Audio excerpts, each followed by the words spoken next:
Oh, hey everyone, what's happening? Johnny Glock here. There's a new rule if you're going to be in a video with me, you have to wear glasses too, so because we don't want anyone with wandering eyes. This here is, I know yesterday I was at Ron Gunner's house and I said a gentleman gave me a ride, and his name is Joe, and this is Joe. We're here in Johnstown, Pennsylvania now. Yesterday was Shadyside, Ohio. I showed you that I worked on his gun, which he's holding in his hand. It's a race gun. It was a complete build, and it was supposed to be done a certain way, and basically, I'm just gonna let Joe talk about it. So, sure. Yeah. I wanted a race gun to shoot mainly steel plate. Was referred to them by a reputable company that everybody talks about, SJC.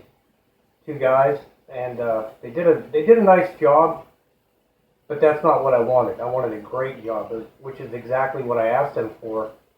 I'm a 1911 shooter, bullseye shooter, so trigger was the utmost thing that I wanted. And as far as I'm concerned, I thought it was good. I'll say that. It was, for me, thinking that was the best it could be because it's a Glock trigger. It's not a 1911. But after contacting a few people and then getting a hold of Johnny, and he was nice enough to work on it for me, and it really came into shape because now the things that didn't really, their claim is in a full build they tighten the slide to frame. Johnny tightened the slide to frame.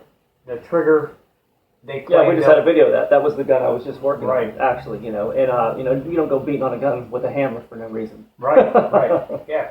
So and then as far as the trigger, their trigger was to me it was just a Glock trigger that was lightened down and something I could have done. So this trigger is not their trigger, this Johnny Glock trigger. So actually Johnny took everything they put in out, put his in.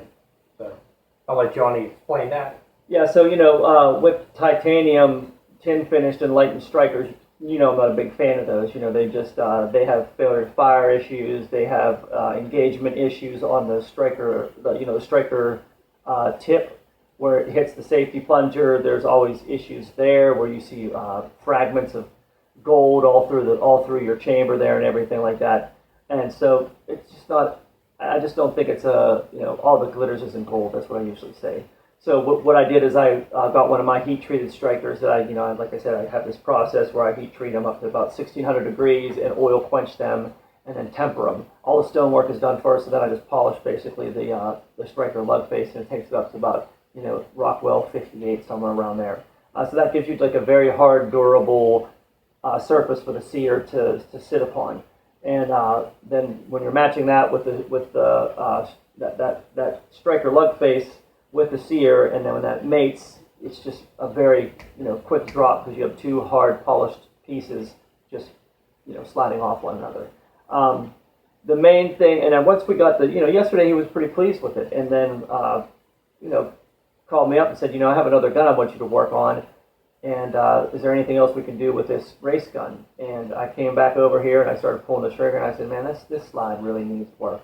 I mean, it needs to be tightened up. And I mean, now it's literally, and you saw the video, so it's not like I'm saying, hey, I did this and whatever. It's the proof's in the pudding. This thing is rock solid tight. And when that happens, all the other tolerances, stack in your favor. So when the trigger pull is really quintessential to someone shooting like Joe's because of his background, you really want to have that, just see in my finger, just that light movement, and this thing to go off. And it's got a snappy reset. I mean, you saw this yesterday, so I'm not going to, put it, way close up there. But it's like I said, it's a race gun, and now it's got tolerances tightened, and this thing is going to run like a thoroughbred. So this is like this is the one gun we did. Do we have the other gun? Yep, right here. And then check this out. This is this dude's first stipple job. Pretty impressive, huh? Accelerator and everything. Did something cool over here. He took out that material too, but just didn't do an accelerator. Kind of did just like a index there with it, which I thought was interesting. But he bought this used, and he had another trigger group in there from another company, and it reduced some of the free travel, but didn't like. Once again, he's used to a certain feel. So basically, I did a Deuce X for him, and we wanted to mimic that with this trigger. And I'll bring this into focus here. So we wanted that nice wall, which like pre-travel's gone. There's the wall. Safety's still working, and from there it's break, and then reset, break. Back it up a little bit. Reset, break. So, I mean, you've seen a million of these trigger jobs. I mean, pictures of how they work. But, I always like, like I said, if there's an opportunity to get on, and actually show satisfied customers. Because me, I really don't push my triggers on what I'm doing. It's more educational here. Even though my triggers are greatest. I want you guys to learn stuff. So that's the main thing, and have confidence that if you do want to get a trigger from me, that it's going to be spot on, that it's going to be 100% safe, reliable, and you're just going to be able to run it. Like Ron Gunner said yesterday, he's had a trigger for a year and a half. You know how many thousands of rounds a competitive shooter puts in a gun in a year and a half, and it's no set screws backed out, no issues whatsoever. So I'll throw this back over to Joe. Yeah. If Joe has anything to say, he can interject. Just so everybody knows, this wasn't just, Johnny could have got me a trigger set and I could have dropped it in here. It's not what he did. He forgot to say he tightened the slide too on this one a little bit. Oh, yeah, right. So, which helped a lot. You already got the ball peen hammer out. And the anvil, man, you're just going to go gotta use it. So, right. So, but more importantly, it was more the process he goes through to get it to where you want it, not where he thinks it's good. But he does that, but he also hands it to you, and what do you think? What do you think? And it's a process. It's not one thing. It's not ever. I mean, the 3, 4, 5 guns I've seen him do just personally, just now, in the last couple of days, it's a process, and it's time consuming, and he doesn't stop until you're happy. So that's the key to me. I just got to say, from a guy that likes triggers with no pre-travel, this trigger doesn't move. It doesn't move. I mean, it's not like it's just on camera and you can't see it move.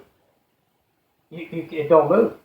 I don't get it, but it don't move, and I love it because I can't see it. I don't want a Glock now with anything less than that, because now I know they're out there and they can be done. That's what I'm gonna have. Look, this is getting a little infomercially, but yeah. I don't have any videos like that, so you guys have to suck it up. Yeah, I'm sorry. I mean, if we would have done it, we would have done a time lapse. You saw when the video came, as soon as I peened that slide and threw it out there, put it on YouTube. It was direct. It was almost like a live feed. So I've been working on his guns. I wish we could have had a time lapse over top of it, because it was just like connector and then spring and then this, then change this and change that, tweak, dude, put in the vise, bend it. I mean, it really is a. I worked on these ones today. I got some work, and it was cool because like I have clients now like Joe that push me. You know what I mean? Like, nah, yeah, I know you can do better. I know you can do better. I'm not going to settle till I see this big smile on your face. He does it too, though. Yeah. Yeah, like I gotta see something here, and then it's like it starts all over again. It's like, dude, come on, it's good. And it's another half an hour. Yeah, anyway. Yeah. All right, man. So just wanted to shoot another video, let you guys know what I was up to, and basically that was and show you how it turned out, because that slime peating video was like that was some pretty serious gunsmithing for you guys to learn how to do. And like it says in the description, don't blame me if you fuck your slide up. And just take your time with it. And I'm going to try to shoot some more videos with interesting stuff like that you really don't see on YouTube, instead of just like tabletop reviews and whatnot. But anyway, been a pleasure, Joe, working with you. Same here, John. YouTube. Going to take off now. Johnny Glocks, www.johnnyglocks.com, 376-4383. Well, wait, let me say 941-376-4383, and get Johnny Glocks at gmail.com. That's Glocks with an S at gmail.com is my email. So get a hold of me if you want something. Okay? All right, take it easy.